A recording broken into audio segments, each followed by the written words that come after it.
बहुत दिन के बाद भगवान हमरा सब दिस प्रसन्न भेलखिन।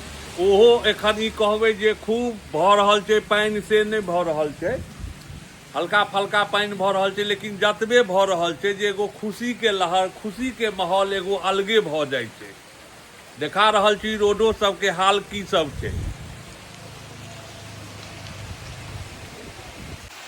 देखियो ई बौआ गाड़ी रंगैया, पानि के डर से एहिमे नुका गेलै।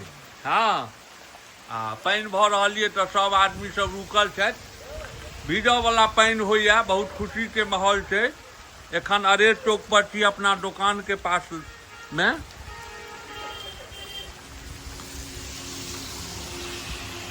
पानि भऽ रहल छै, ई गप नहि छै। एहि बेर धेलकैया बुझाइया, आब देख रहल छियै जे की स्थिति छै।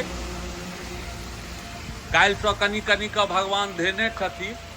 आर इम्हर तऽ देखेने छलहुँ हेँ वीडियोमे, एतेक रौद छलैया जे फाटल छलैया जमीन सब। एखन काल्हिसँ बुझा रहल ये जे हमरो सब दिस भगवान थोड़े प्रसन्न भेलखिन हेँ।